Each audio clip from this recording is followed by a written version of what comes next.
Seaside, and Pete University from California is going to start our program for us tonight. Pete, go right ahead. I want to make sure this is working. I guess you can hear me. Sure. Good evening, everybody. I'm the University of Texas. Turn it up, turn it up. And I want to welcome you all here today, this evening. We appreciate your coming out and having an interest in your Wow. the county's future.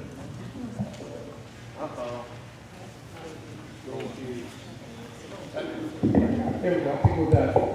Okay.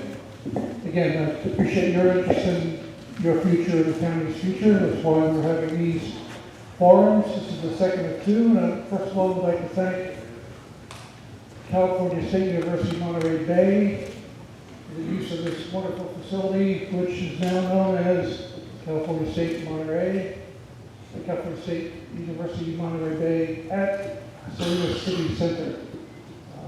They've done a nice job with this, and it's very comfortable, and we get great comments last night. I'd also like to thank Salinas Valley Memorial Hospital for the use of the translation equipment that we used last night. I don't know that we need any English, Spanish to English, or I'm sorry, English to Spanish translations tonight.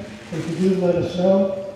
And in the meantime, I'll turn this program over to our moderator, Pacific Chronicles columnist from California, Jeff Bishop.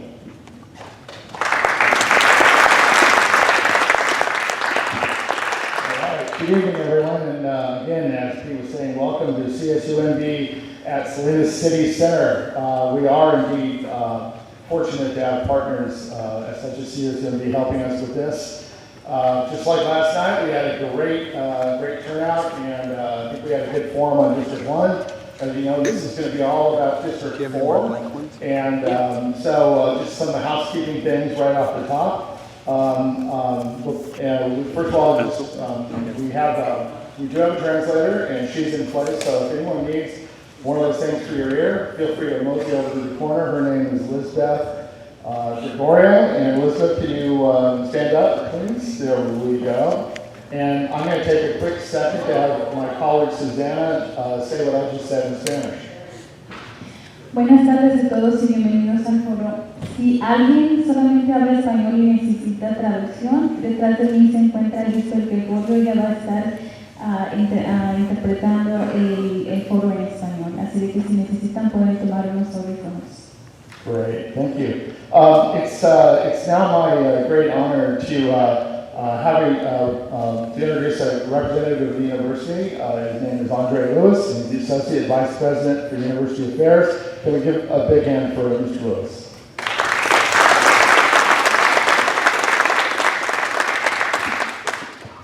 I wanted to thank you all for coming. Can you hear me in this thing?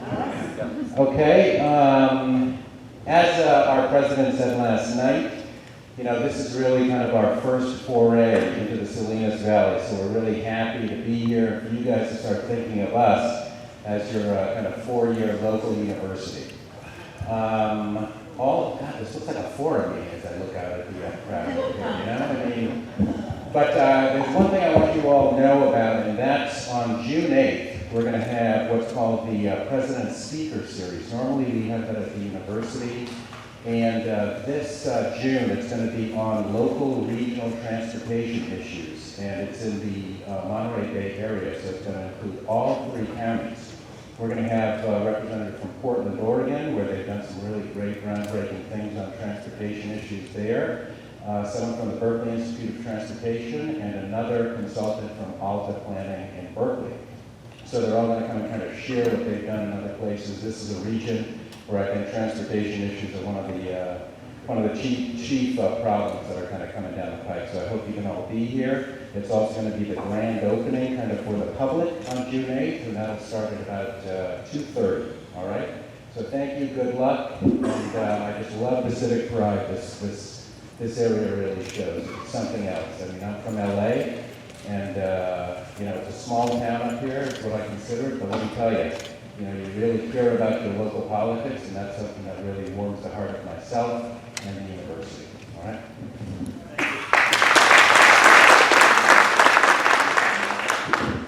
Okay, let's see. So we do have some housekeeping from here on out. Again, we thank SBMH for their translation here. We do appreciate that. And I'd also like to thank my colleague and friend Val Mendoza and his student video staff at Millennium Charter High for videotaping tonight's forum. And I'd also certainly like to thank all of my colleagues at Californian that have helped me over the last few weeks put this together. It's been a team effort, and we hope you enjoy it. I'd like to take a second now to introduce another colleague who is going to be our official timekeeper, and his name is Joe Truscott. Joe, can you stand up? There we go.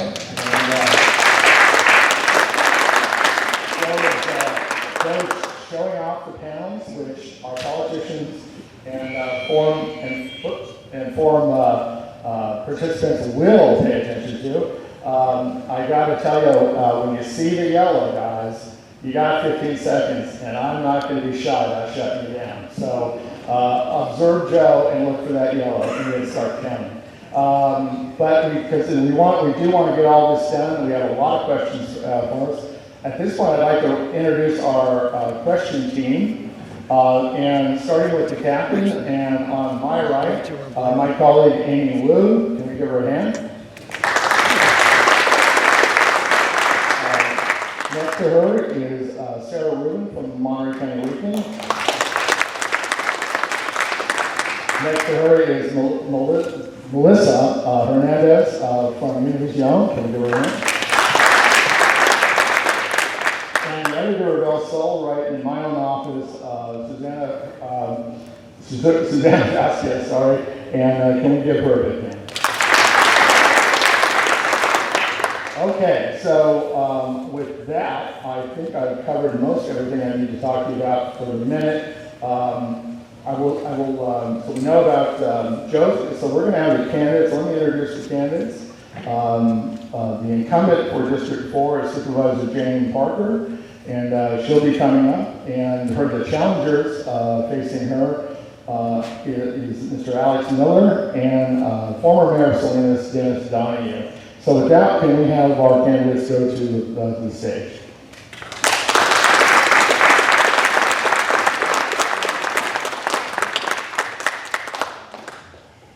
Say whatever you want, whoever gets there first. Okay, so let's see. Just to let you know, this is going to be like a freight train show, meaning that we're not taking any bathroom breaks. If you get thirsty, just get up and go get a bottle of water. If you're hungry, there's cookies, and basically that's the way it'll work for everyone. So now the next thing we need to do is pick the speaking order. And since I'm not going to do this, God forbid, we're going to do this by having the candidates pick a ticket out of this hat, and Joe Truscott's going to administer that.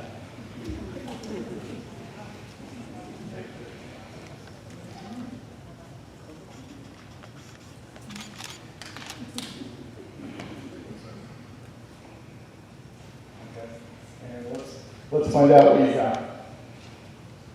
Yeah. It says opening 1. That's you. You're number one then. Okay. Parker's number 1, and that makes Mr. Miller third. Okay.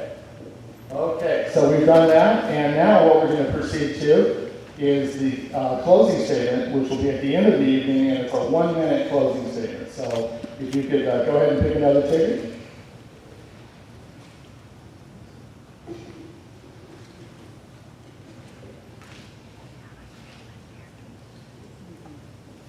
I'm closing 3. I'm sorry. I'm closing 3. Okay. Closing 1. Okay. Hey, listen, I'm going to do this. Okay, so Jane Parker's number 1, Dennis is number 2, and Mr. Miller's 3. Okay, great. Okay, so with that, I believe we are ready for opening statements, and let's start with Supes. What are when we're paying attention to 15 seconds, what are the time allocated for? Oh, I'm sorry. So because you're going to get 2 minutes for your opening now, but when we go into the main core of questions from the question panel, each question is 1. And thank you for asking that too, because I do want to say, You know, we love a little jousting every once in a while, so if you give, you're gonna get. And if I feel that, at my discretion, if we need to give you a 15 to 30 or even a minute rebuttal, depending on how hard the punch was landed, I will do that. However, little things like that, and you want to respond to, it's kind of your call, but you'll be eating up your minute. So that's just the way it is. But we'll have a standard minute for your response. So, okay. The rebuttal part of the minute, or If we give you a rebuttal, it'll be a right. So it'll be a 30 or a minute, a second or a minute. So yeah. So okay, then. So let's start with our 2-minute opening speeches, and I'd like to have Supervisor Parker begin. You can stand or you can sit. Thank you. Time is ready to roll. Thank you for being here tonight. I was elected in 2008 to change the way the county does business. One of the problems with county government was its inaccessibility to the public. Agendas and staff reports for supervisor meetings were not posted online, and there was no information about what board committees existed and what they did. Over the course of time, I have worked with my colleagues and county staff to dramatically change all that. I've also held over 200 community meetings, about a third of them here in Salinas, and I communicate regularly with district and county residents. As a result, we've seen a dramatic increase in public involvement in county business, and I firmly believe that government functions better when citizens are active and involved. Without that involvement, government loses touch with what's needed. We need short-term and long-term solutions to stop gang violence. I help secure millions for youth and gang violence prevention programs, and I remain strongly committed to doing what's necessary to make our communities safe. We need jobs that pay living wages. I strengthened the county's local hire program to employ our residents on public works projects, and for the county to use local vendors for services and supplies to keep our tax dollars at work right here at home. I've worked closely with our local state university, CSUMB, whose hospitality we enjoy tonight, and the developers for East Garrison and the Dunes projects, which are collectively creating hundreds of jobs in District 4. We need affordable housing and good jobs, and in District 4, we're making that happen.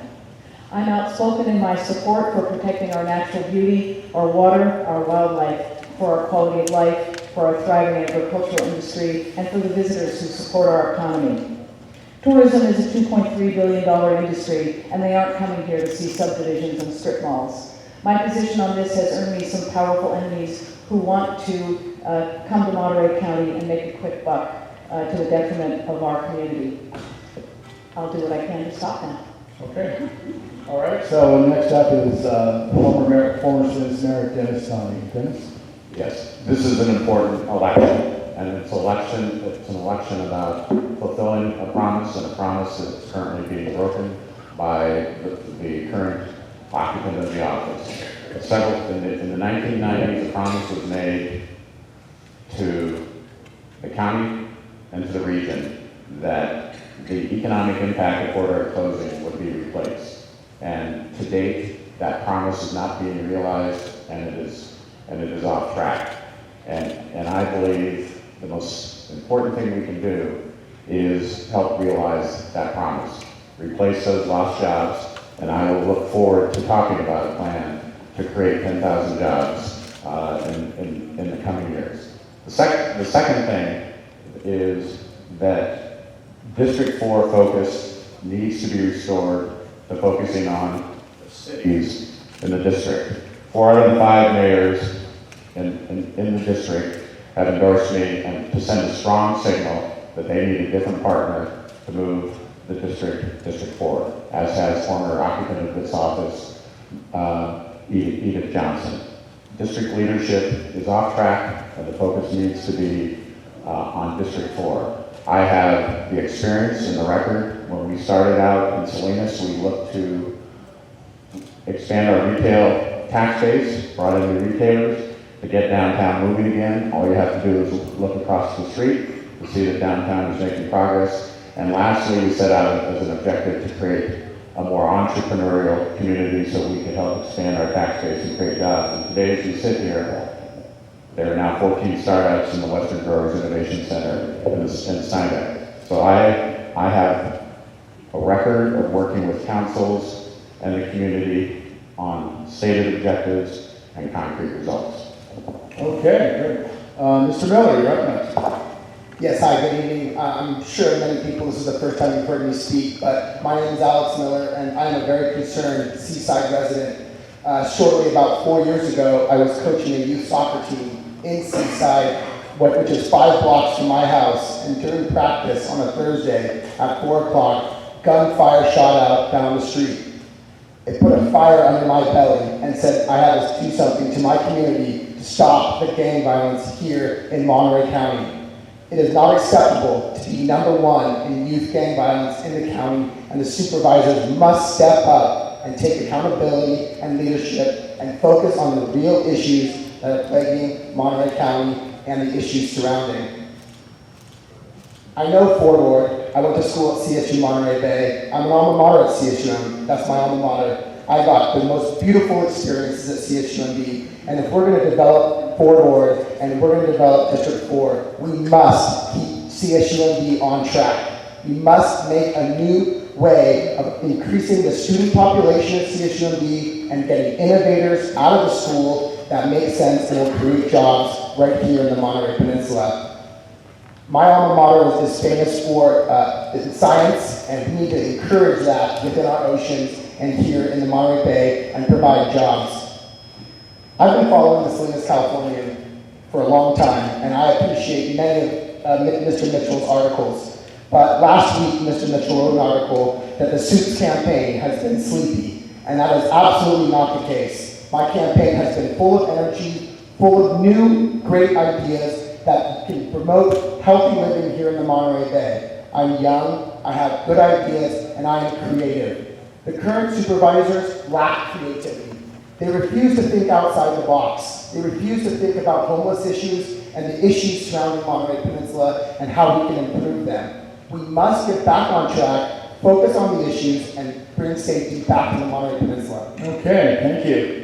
Okay, so I just want to remind everyone that we are live on the air on Power Talk 2:40 a.m. and what that might mean for you is that if you get all worked up out there after someone says something, what I need you to do, and I'm sure you'll all be with me on this, is keep it clean because the FCC takes a real dim view of foul language. So with that, I'd also like to introduce Mark Carbonero, who is our radio host tonight. And Mark, can you wave your hands or say something nice? There we go. thanks for doing this, Mark. We appreciate it. You're welcome. Just a little clarification. It's 101.1 on FM that we're on the air on tonight right now. Oh, okay. There we go. Sorry. So, but yeah, we do appreciate being on the air, and more people are outside of this room are listening to it, and that's great. Finally, before we go to our question panel, we do, if you have questions yourself and you'd like to jot them down, there are some yellow cards in the back. There's people who will pick them up. I can't guarantee you that we will get them all answered.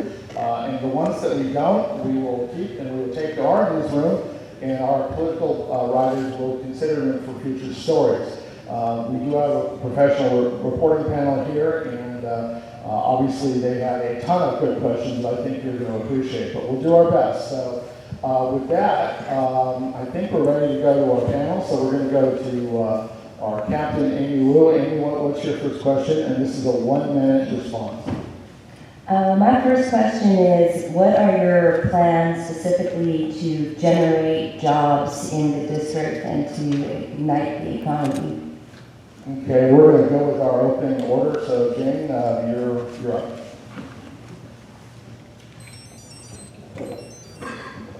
Thank you. Our natural resources and scenic beauty are a $2.3 billion business and help set the stage for a healthy economy. These two concepts, economic vitality and the environment, are complementary, despite the way the conversation often goes. Several economic consultants hired over the past 5 years by Fora and the county have confirmed that in order to attract the various size businesses with good wages, we need to remove the abandoned buildings on Fort Ord, build mixed-use walkable neighborhoods with housing types affordable to people in all stages of life, and provide opportunities for outdoor recreation. District 4 can boast hundreds of new jobs created at the former Fort Ord, among one just in the past few years. Between CSUMB, the VA DOD clinic, Community Hospitals Wellness Clinic, NPC Satellite Campus, and multiple projects in the dunes, there are hundreds of jobs. We've also created dozens of new medical jobs in Salinas at the Tigard Medical Center's trial. Okay, we'll wrap it up. Okay, so next up is Dennis Donohue. Yes. There is some low-hanging fruit that we need to keep moving. The wine corridor is an immediate opportunity, and again, it's important to have the right type of political leadership that places a sense of urgency on getting that moving, working more closely with the cities, but building upon the work that has already begun with the whole Ag Tech initiative. That tech base represents an exciting opportunity for the future. CSUMB is trying to position themselves as a center of excellence for aquaculture throughout the state. That's an exciting opportunity in the marine sciences. And the one I'm most excited about is the whole cybersecurity area that plays upon our existing strengths. It is estimated there will be a shortfall of some 6 million jobs by 2019, and we are 50 miles south of one of the cybersecurity centers of gravity on the planet, and I believe that's the ticket to create 10,000 new jobs. Okay, thank you. And Mr. Miller, go ahead. Yep, throughout my campaign trail, we've now had about 6 debates that I've had with them, and not one time have I heard either of these candidates mention CSU Monterey Bay. I have been a firm believer in the school. When I started in 2002, we had 1,000 students. Now I believe the school is closer to 7,000 or 8,000 students. If we're going to replace an Army base that had 30,000 soldiers, we need to figure out a way to get that population back onto the Fort Ord area. And through the development of CSU Monterey Bay, the innovators coming out of that school, we need to have an Innovator of the Year or Innovator of the Month award from the county supervisors that promotes people to create jobs here in the Monterey Bay.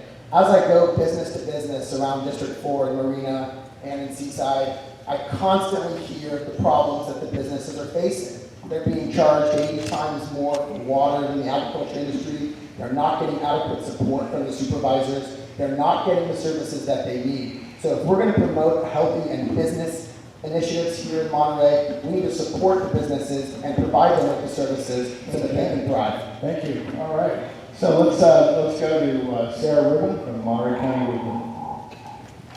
I'd like to ask about a specific issue, fracking. Yesterday, there were more than 16,000 signatures submitted to the elections department, and activists are aiming to, once those are verified, it seems they will have a measure on the November ballot in which voters could ban fracking in Monterey County. The current Board of Supervisors declined to pass a moratorium on fracking, which they have the option to do. Do you support a moratorium, a ban? If not, why not? Well, I get to be number one all the way, huh? Okay. The state has adopted a set of regulations on fracking, but whether that's enough to protect public health and the environment is a subject of a hot debate right now. I supported, and I do support a moratorium on fracking while the effects could be more closely studied and regulations developed that really fit the situation right here in Monterey County. But the majority of the board did not agree with that approach. So now we have a citizen initiative that's poised to permanently ban fracking, and it seems to be gaining a lot of support, and I think we'll see that play out on the November ballot. I believe our future rests in greener sources of energy. We have climate change issues to address and cannot continue to burn fossil fuel at the same rates and expect future generations to bear the burden of rising oceans and drastic weather changes. The oil and gas industry has had its share of accidents even when the regulations tell us there are safeguards. We need to preserve Monterey County for future generations, and that means safeguarding our natural resources. Okay, Dennis. Right. Okay.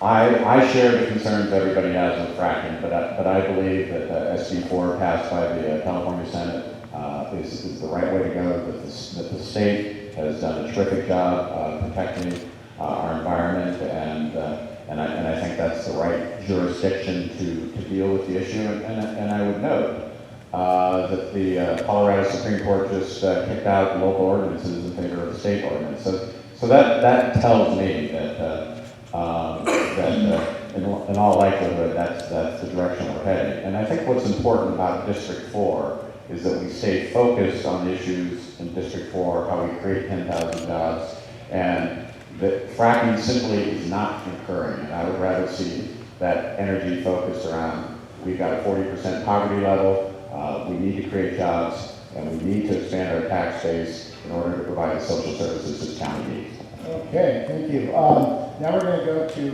Melissa Hernandez and Museum. Oh, I'm sorry, gosh. Alex, I thought I was going to pass. No, you get the answer, sir. My bad. All yours. Well, prior to my campaign, I really didn't know much about fracking. And I have really stepped up and really learned everything I could about fracking. I've seen the Dear Governor, the California movies. I've gone to initiative meetings on fracking. I watched the San Benito, the moratorium they placed, and Cruz County. I think we desperately need to follow in the footsteps of our surrounding counties who have stopped drilling oil from the ground, and that would be a top priority of mine. It seems as though our current leadership on the Board of Supervisors, they can't make a decision, and they can't get together and put a stop to something that's going to really destroy the beautiful nature area that we have in the Monterey Peninsula. It's incredibly important that we do not allow fracking, and it does not happen here in the Monterey Bay. Okay, thanks. Now we're going to go to Melissa Hernandez from the museum. My question is, I'm asked about your opinion, or do you support or not sanctuary cities for immigrants? Start with Jane. Sanctuary cities? Sanctuary For cities. immigrants. Yes, thank you for the question. I believe what sanctuary cities refers to is a separation from between local law enforcement and the federal immigration and customs enforcement. And Monterey County used to have this relationship where the federal authorities had the ability to have to get the information they needed to track violent and dangerous criminals who were coming out of local jails so that they could be deported. I think that's part of the program.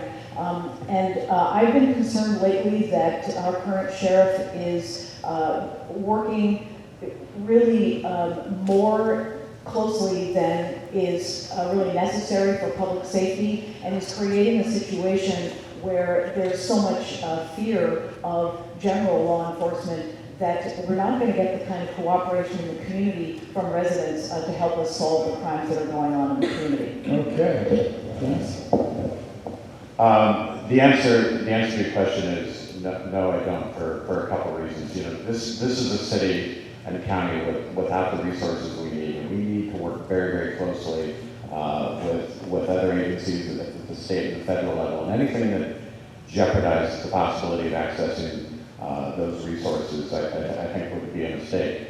That said, it is terribly important that we, through community policing and that have a strong, open relationship throughout the entire community and the county, so we can advance the cause of being more peaceful communities. But I think that's the wrong approach. So to answer your questions, I don't support a formal sanctuary city status for a county. Okay, Alex. One of the reasons for my campaign is I see a lot of unfairness in Monterey County.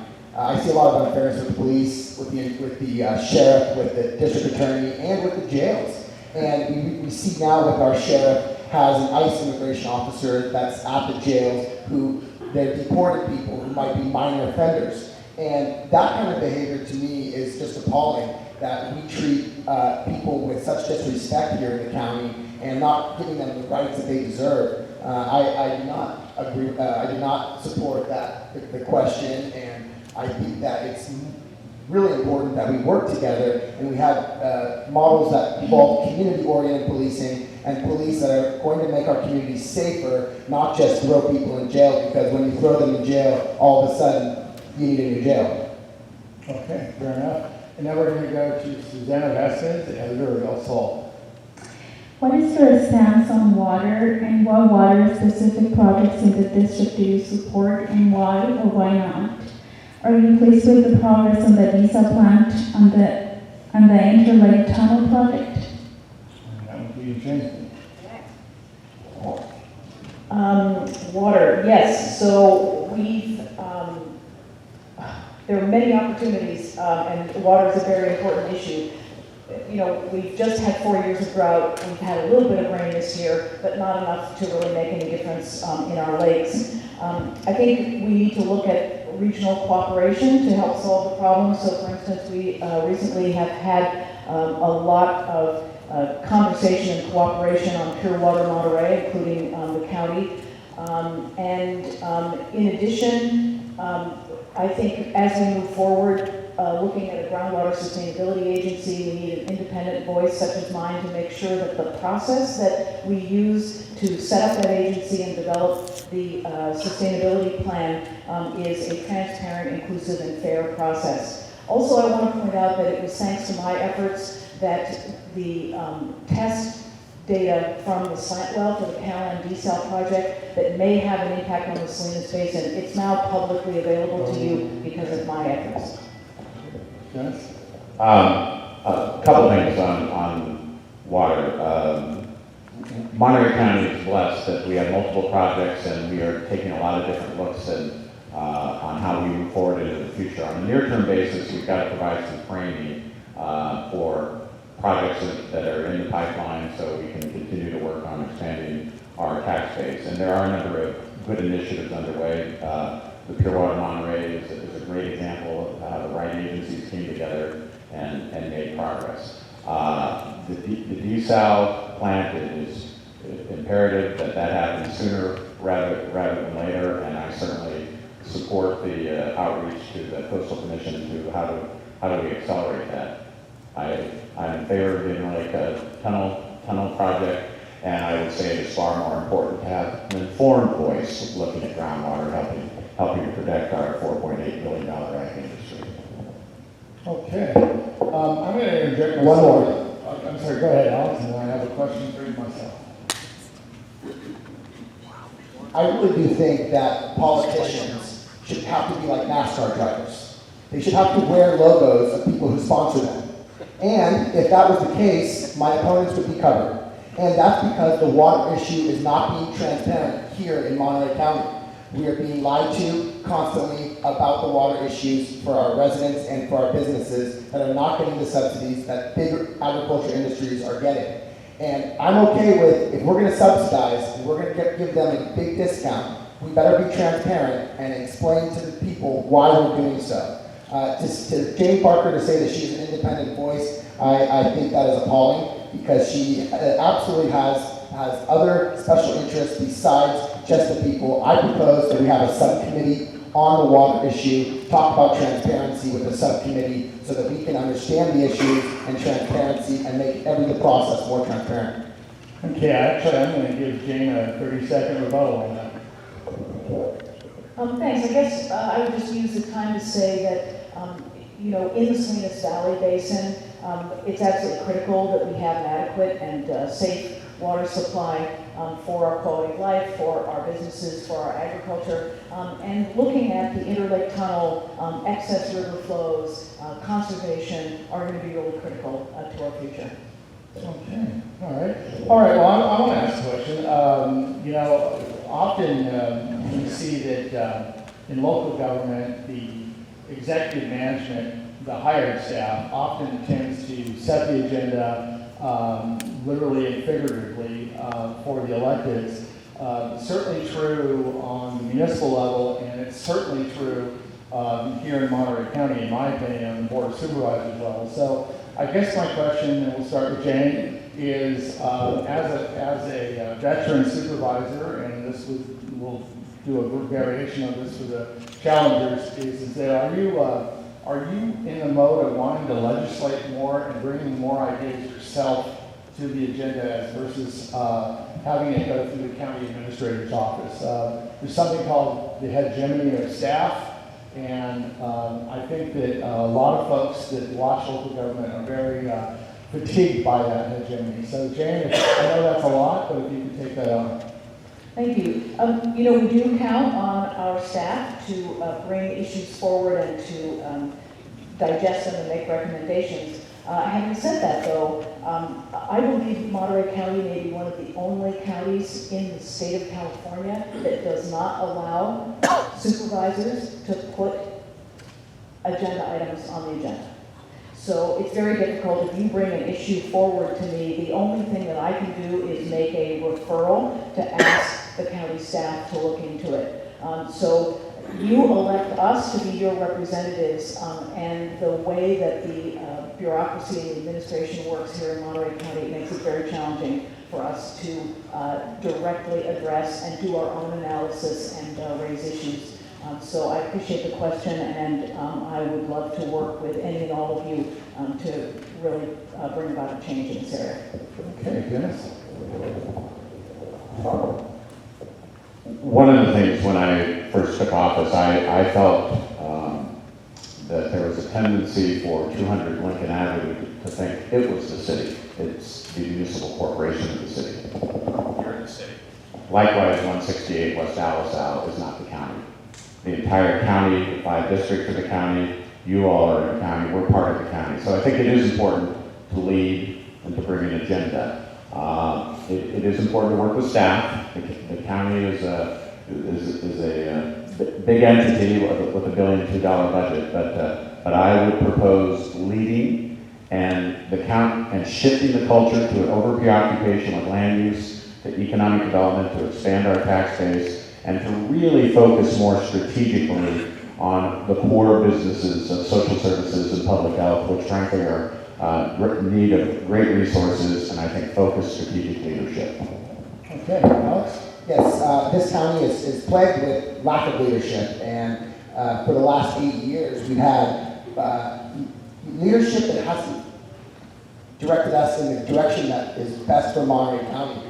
And so I think when I'm elected, I'm going to be a leader on our board that's going to make decisions, that the decisions aren't being discussed currently. What's happening now, I attend all the supervisor meetings, and what the supervisors do is they take recommendations from the staff and they go with it for the majority of the issues. And we need somebody that's in the board that's going to comprehensively think about the issues, address the people in Monterey County, and actually make decisions that are better for the people. Oftentimes, our departments are swayed one way or the other for finance reasons or for popularity contests here in Monterey. And with me as a supervisor, that will not happen. Okay, we're going to go back to Amy Lou with a question. Okay, my question is, and this comes from several members of the audience as well, do you support Monterey Downs? Why or why not? Okay. Monterey Downs is a project that is being led by the city of Seaside, and there's quite a bit that the county may have to do with that project. So I have to reserve final judgment, but I will say that from what I've seen, the county sent a letter saying you need to redo your traffic analysis because it's inadequate. I question whether the county wants to give up its entire remainder allocation of water to the project. I don't see that the developer has made any plans to purchase the land. 3/4 of the land that they're counting on is owned by the county, and it would be illegal for us to give that away. So I think there are many, many questions. Why is that development being proposed in an area where they have to cut down tens of thousands of oak trees when there are plenty of blighted areas that could be built on? Okay, Dennis. It is a seaside project, and it is important to recognize that. So as such, the EIR is not certified, and the entire public process has not been completed. And just as Jane said, she has to reserve judgment. I will be a supervisor that respects the process and wait to hear until the public is weighed in on all issues. I think that's absolutely critical. It is important to respect what individual cities are doing, and I think that's one of the issues, and again, why I've had the mayoral support that I've had. And Salinas is a perfect case in point. Residents, business community, and stakeholders came forward in this city and said, please don't move out to the Capital One building, and that was ignored. And I think it is important that we allow the cities to pursue their own deliberations on an issue that they were elected to by the representatives of that community. But I will be open-minded, listen to the entire process, and not weigh in until I've heard from everyone, which is what I think you'd expect me to do. Okay. For the last 20 years, I have been refereeing soccer, and it's a passion of mine. And when in the San Jose area, Santa Cruz area, and Monterey area, and I don't see any soccer fields in our area that are adequate for our youth. I have been a firm speaker out on Monterey Downs to make sure that this project includes soccer fields, basketball courts, stuff for our youth to do, stuff to keep our youth occupied, out of gangs, and into productive, organized activities. Monterey Downs seems like a massive project. It seems way too big for the working class area of Seaside and Marina. I want to see a better structure that's going to actually encompass the kids, encompass our growth as a peninsula, and not a stop and drop racetrack for special interests outside of our area. I don't think that horse track would be the best option without providing the services for the people of Seaside and Marina. Okay, now we're going to get to Sarah Rubin from the Weekly. I'd like to follow up on Jeff's question about the way the county does business, and on the subject of transparency, ask you about two specific things. One is performance evaluations, an initiative that was largely spearheaded by Supervisor Parker to get more performance evaluations of the top county staff. And after that initiative, we saw a huge increase in the number of performance evaluations, which happened behind closed doors, so much so that we in the media all covered it, the district attorney investigated it, the county was sued over it, the county did prevail in court, but on a fairly narrow basis, and the public still has not seen the overwhelming majority of the documents that were traded in those closed session meetings, and they continue to happen, although it looks like in slightly smaller numbers. The other thing is the number of ad hoc committees that meet in private meetings. There are not public agendas, the public is not welcome to attend those, and they're often making major policy decisions. Things like water and the medical cannabis ordinance currently underway are discussed in ad hoc committee meetings. How do you think the county is doing on transparency? Are these practices that should continue, or should they change? And if so, how should they change? Jane? In 1 minute, huh? You know what, we're going to give you a minute 30 on this, because I may have a follow-up. Well, I am proud of the fact that since my election and taking office, we do have annual performance reviews where that was not happening before. There are 5 people who report directly to the Board of Supervisors, and so we now have annual reviews. We're actually embarked upon also performance measures for every department that are in alignment with the strategic initiatives that the Board of Supervisors puts forward and then reviews each year. We did have a situation a couple of years ago where we were having multiple performance evaluation sessions, and it was largely because we weren't allocating a proper amount of time, so we would get started and then we'd have to put it over to the next week. It was really not a good process, and we have since then made the commitment to actually allocate a proper amount of time to do the performance evaluations. We do an annual, and then we do a 6-month check-in. So I think we've got the process that works fairly well. Obviously, if there are issues going on with a certain executive, we may need to bring them in more frequently. The question of ad hoc committees, the idea behind ad hoc committees is that they are for a very short duration and for a very specific purpose. I agree that having too many go on for too long is not a good idea. Often they are dealing with issues that are very complex, and it takes a little bit of work to actually get the process moving forward so that it can either become a standing committee or the ad hoc committee can be dissolved. Okay, but you know what, I'm going to ask, inject right here. So Jane, let me ask, just for clarification, are you concerned that county policy, when these meetings, these performance evaluations are happening with the chief department heads, are you a little concerned, not at all concerned, greatly concerned that, in fact, county policy is being made behind closed doors. I'll give you 30 seconds. Thank you. This was one of the major questions that was raised a couple of years ago. I am confident that that is not the case.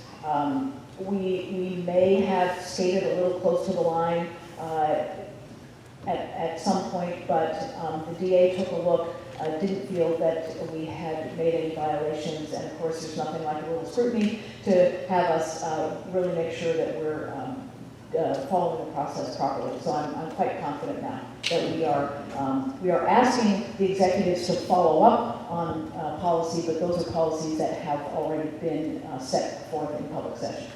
So I'm going to give Dennis and Alex 2 minutes info to answer this question, and I hope you guys can kind of consolidate everything fast. If not, we can The more time you give me, I forget more what the question. So, anyway, listen, if the county wasn't evaluating department heads, shame on the county. Of course you should be doing that. And it is important that in closed session that policy is not discussed. That's not what closed session is supposed to be about, and obviously that should occur in the clear light of day. You know, as far as the ad hoc committees are, Jane's right. There is a high level of complexity sometimes on certain issues. They tend to be an in and out, and I think what everyone can be rest assured, if there's something substantive that the public needs to know, ultimately it ends up on an agenda and a dais or a commission, and so everyone will get a clear opportunity to hear what's going on. So I'm not particularly concerned about ad hoc committees. I think everybody gets access to the information they need, and I think that process has worked well between the city and the county to the degree I've been involved in it. So I think that's generally in order. Okay, Alex, again, I'll give you 2 minutes on this if you'd like. And I think you know all the elements we've been asking. Right.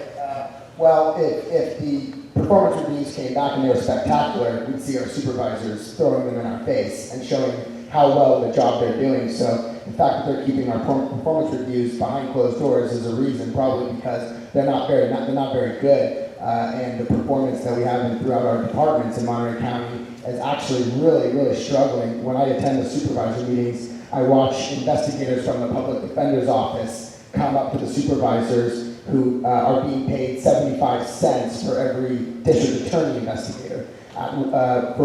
Being paid $1, meaning that they're doing the exact same job and being paid a different wage. I think the unfairness throughout the county is evident, and through these performance reviews and questioning the department heads, when our departments are not succeeding and are failing, we need to hold them accountable. And that's something that I think the leadership in Monterey County is lacking. We're not holding department heads accountable, and when departments are failing, instead of holding them accountable, we're throwing more money at them. And we're solving the problem by throwing more money.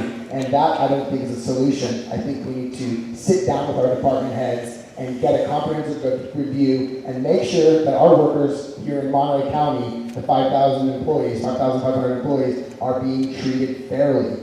And that is what is the most important part in fairness in our county, and to make sure that we are paying everybody the wage they should be paid for doing the same job as somebody else in the same position. Okay, we're going to go to Melissa Hernandez with another question. How do you plan to address the lack of affordable housing in the district? Jane? Thank you. This is a very important issue to me, and I have been making some very good progress. You know, so many people who work here, whether they're teachers, hospitality, public safety, county and city workers, reporters, can't really afford to live in the district or in the county. So I have convened cities, the county, and nonprofit housing builders to work together to create more housing that working families and people in different stages of life can afford. Public safety, our economic vitality, and our quality of life depend on it. And I've made some progress in District 4 since I've become a county supervisor. I was on the county's negotiating team that kick-started the East Garrison project, which now has 66 affordable rental units and about 300 homes, with more on the way. The Dunes project also, I had several meetings with them. In the last few years, they've added 108 affordable rental units and over 100 homes and more homes, walkable communities and smaller units on the way. Okay. Yes. An article that just came out that said Salinas is the ninth most expensive housing market in the country. Affordable housing is essentially a myth, and it's a favorite election year topic.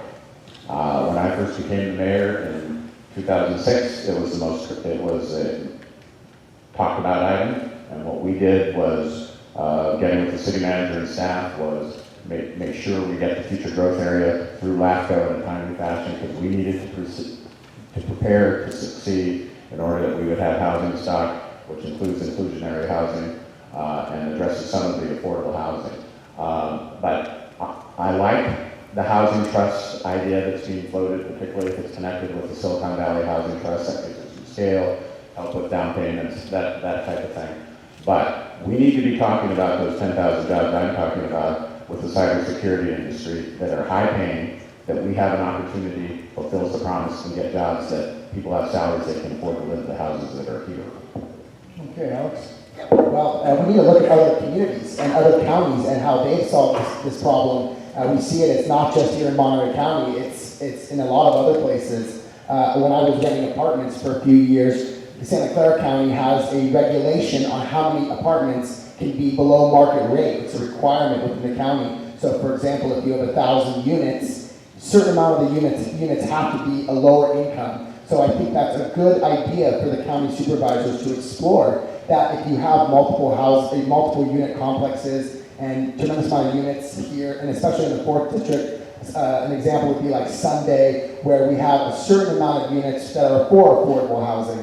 I've also been a big fan of the voucher program and getting people who need housing a voucher, and that can be redeemed with somebody who owns a house, and they can take on with the voucher, and the county gives a subsidy so that we can provide housing to the people that need it. And that would be two great solutions, but the county isn't willing to explore those options. Okay. And now we're going to move on to Susanna Vasquez for the question.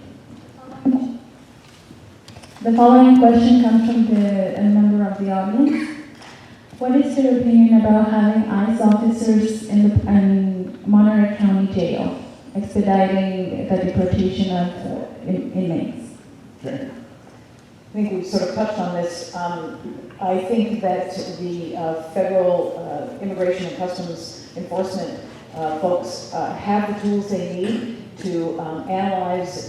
They have the information about when potentially dangerous, convicted criminals are coming out of jail, so that they can, what they're supposed to do is deport the dangerous criminals. What's happening now with the presence in the jail and just the cooperation level, much closer cooperation with the sheriff, is that they're actually picking up people who haven't been convicted and who are not necessarily even accused of dangerous crimes. So I'm very concerned about this little bit too close relationship, because as I said before, I think it sends a signal to our community members that you can't trust your police department, you can't trust the sheriff, that they're part of the ICE operation, and we're not going to get the cooperation we need to solve the gang violence and other crimes in our community. Okay, Alex. Sorry, Dennis.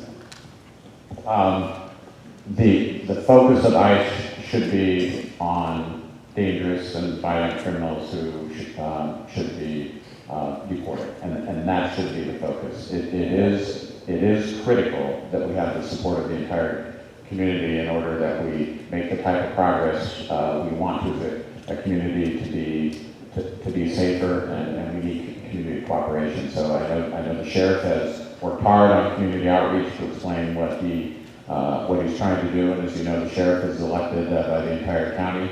I think it's important to be supportive of the sheriff, but I echo, the focus needs to be on what is the legal option, dangerous and violent criminals. So that should be the sole focus. Alex? Jane Parker just claimed to everybody here that she is concerned. She is concerned about this situation, yet she's doing nothing about it. And it's something that I am a big opposer against putting a federal agent inside our jails for the exact reasons that Ms. Parker just explained. And my campaign is about fairness, and putting an ICE agent inside a jail could, and potentially, and plenty of examples, be very unfair. And for example, being deportated before they're even convicted, whatnot. We, as Americans, we have the Constitution, and anybody that's here on our property also has the right in the Constitution. Therefore, we do not have the right here in Monterey County to violate the Constitution. Therefore, anybody who's convicted should be entitled to a right for a deportation hearing and should go through the proper procedure of deportation, because that's a serious issue for a lot of these people who are here to make a living wage, working in our fields, to provide for their family back home. So we need to make sure that we're protecting and not allowing just the system to allow people to kick them out, go to our jails and kick them out. That's a blatantly unfair process. Thank you. I'm going to wedge a question in myself now. We did elect a sheriff recently, and he comes from the ranks as a deputy in a very how do I say it, not very active area of the county, South County, and there's a question that many people ask: should the county continue to elect sheriffs as versus appoint? And the question is being asked because in every major city, the idea of picking a chief law enforcement is a fairly sophisticated process and involves candidates that have advanced degrees, that have been on the job for 20, 25 years. I know, Dennis, you were involved with the recruitment of Kelly McMillan, and if you look at his resume, very extensive law person. Steve Renault, you like him or not, simply does not have the resume. So the question I would put to, starting with Jane, is would you consider or would you think about creating, I guess it would be effectively a county version of a charter amendment to, and I guess it would have to go out to the voters just to do this, but would you consider and would you support moving to appointing a professional law officer as the chief sheriff, as the sheriff? That's an interesting question. As an elected official, there really aren't any job requirements for a county supervisor either. But I think it's an important conversation to have. There are real values in having officers such as the sheriff, the auditor, the treasurer, be independently elected, because they are not then susceptible to the pressures of the bureaucracy and the established administration, which can exert quite a bit of pressure, which might or might not be helpful in this situation. I think it's a good conversation to have. Certainly cities hire their chief law enforcement officer, but I think it's a good conversation to have. I'd be willing to look at it, but I do think that the value of having someone be independent of the pressures of the general administration are very important. Okay, Dennis? Well, it certainly would be an interesting conversation, but my understanding is that it would require a change of either state law or the state's constitution. So I think our energy is better spent on focusing on the things we need to do in District 4. Assuming that could happen. Then I would say this. I think there is some value in independence. It's an interesting check and balance because we've got 12 cities in the county, and those police chiefs are appointed. A lot of scrutiny, a lot of public input.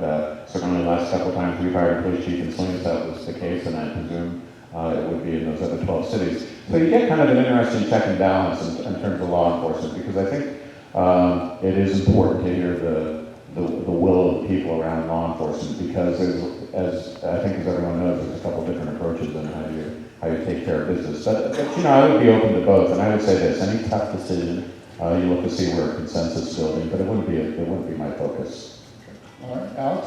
I am absolutely in favor of the sheriff being elected. I think that is a very important process, that the people make the decision not a few people in the government that make the decision. I think that the people should speak, and the people should be the ones who determine who's going to be our chief law enforcement officer. So I would not like to see it being appointed, simply because if we had a system similar to that, we often could appoint somebody because of a relationship or because of